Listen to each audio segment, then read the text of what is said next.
আশিক রাসূল, বাংলার জমিনে আশিক রাসূলের অভাব নাই, লাফালাফির অভাব নাই, বিরিয়ানি কেক খাওয়ার পার্টির অভাব নাই, বিরিয়ানি খাওয়ার পার্টির অভাব নাই।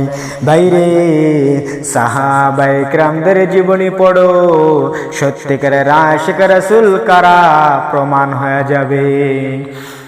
গেল বিশ্ব নবীর মেয়ে, এবার আসুন নবীজির খুব ঘনিষ্ঠ বন্ধু, হিজরতের সাথী, খলিফাতুল মুসলিমিন আবু বকর সিদ্দিক রাদিয়াল্লাহু তাআলা আনহু। নবীজি দুনিয়া থেকে ইন্তেকাল হওয়ার পরে আবু বকরের বুকে দারুণ ব্যথা ঢুকে গেল, আর মাঝে মাঝে বলতো, আহ নবী নাই, আহ নবী নাই। এই যে একটা বিরহ ব্যথা তার কলিজায় ঢুকে গেল। এ ভাই কিতাবের ভিতরে পেয়েছি, আবু বকর যে জায়গাটায় ঘুমাইতো ওই জায়গাটার উপরে একটা সামিয়ানা ছিল। নবীজির বিরহ ব্যথার কারণে উপরের সামিয়ানাটা কালো হয়ে গেছে। শুধু তাই নয়, কিতাবের ভিতরে লেখে আবু বকর যখন কারো সঙ্গে কথা বলতো তার জবান থেকে কলিজা পোড়া গন্ধ বাইর হইতো। এবার আসুন, আবু বকরের মিছিল পাইলাম না, মিটিং পাইলাম না, নবীজি দুনিয়া থেকে ইন্তেকাল হওয়ার পরে শুধু বিরহ ব্যথায় পেলাম।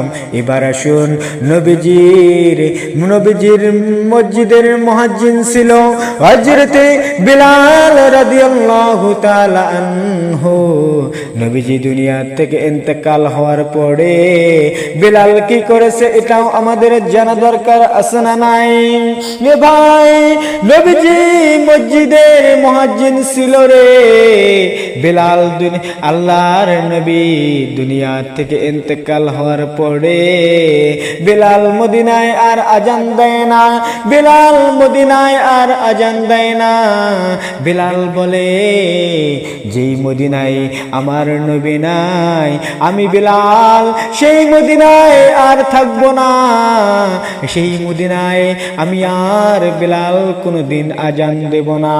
এ ভাই, এবার বিলাল গাটি গুট্টা বান্দা দামেস্কের দিকে রওনা হয়। দামেস্কে চলে যায়। কিছুদিন যাওয়ার পর মাথার উপরে একটি দুইটি মাস নয়, মাথার উপরে 6টি মাস কেটে যায়। বিলাল আর মদিনায় আসে না।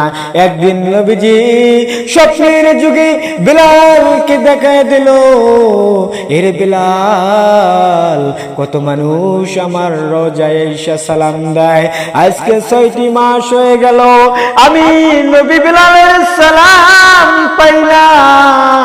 এরে বিলাল, আমার জন্য কি তোর একটু মায়া হয় না?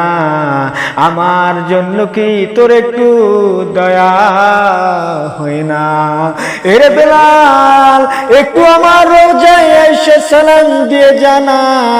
এ ভাই, বিলাল ঘুম থেকে উঠে হাউমাউ করে কান্না শুরু করে দিল, হাউমাউ করে কান্না শুরু করে দিল। আবার গাটি গুট্টা বান্দা মদিনার দিকে রওনা হয়। মদিনার অনেক মানুষেরা দেখতেছে বিলাল আসতেছে, বিলাল আসতেছে। সবাই ভাবতেছে বিলালের পেছনে মনে হয় আমার নবীও আসতেছে। কারণ কি জানেননি? নবীজি যে রাস্তা দিয়ে হাঁটতো, বিলাল সামনে সামনে হেঁটে রাস্তার কাটা গুলি সরাইয়া দিত, ময়লা গুলি সরাইয়া দিত। কিন্তু দেখা যায় আজকে বিলাল আসতেছে, সবাই ভাবতেছে মনে হয় নবীও আসতেছে। বিলাল ডাইরেক্ট মদিনার ভিতরে ঢুকে যায়, নবীর রওজার কাছে যা সালাম দেয়, আসসালাতু আসসালামু আলাইকা ইয়া রাসূলুল্লাহ, আসসালাতু আসসালামু আলাইকা ইয়া হাবিবাল্লাহ, আসসালাতু আসসালামু আলাইকা ইয়া শাফিয়াল মুজলিমিন, আসসালাতু আসসালামু আলাইকা ইয়া রাহমাতাল লিল আলামিন। ওগো নবীজি আমি আপনারে ভুলি নাই গো নবী, আমি আপনারে ভুলি নাই, ভুল বুঝছেন না গো নবী, আপনি আমারে ভুল বুঝছেন না। আমি কেন মদিনায় আসি নাই জানেননি?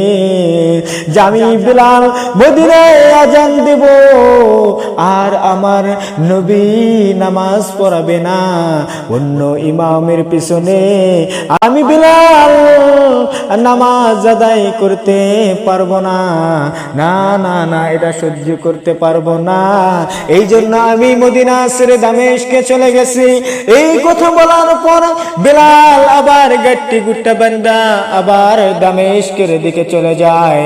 সাহাবায়ে কিরামরা তাকে আঞ্জা দিয়ে ধরে।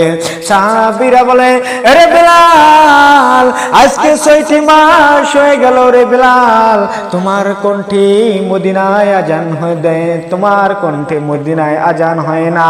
বিলাল একদিন আজান না দিলে মদিনায় সুবে সাদিক হতো না। সেই বিলাল 6টি মাস হয়ে যায়, বিলাল আর মদিনায় আজান দেয় না। সাহাবায়ে কিরামরা বলেন, ও বিলাল একটু আজান দাও না, তোমার আজানের ধ্বনি শুনে আমরা একটু নবীর কথা স্মরণ করে একটু কান্দিব, একটু আজান দে না রে ভাই, একটু আজান দে না। বিলাল বলে, না না না না, আমি কোনদিন আর মদিনায় আজান দেব না। এ ভাই এবার একজন সাহাবী আরে একজন সাহাবীকে বলতেছে, আমাদের কথা বিলাল শুনবে না, আমাদের কথা বিলাল শুনবে না।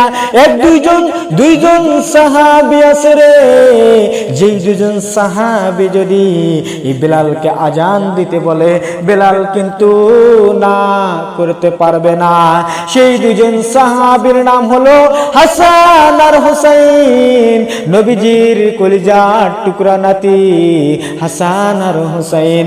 দৌড়ে গেলেন হাসান আর হুসাইনের কাছে, গিয়ে বলেন, ও হাসান হুসাইন বিলাল মদিনায় এসেছে।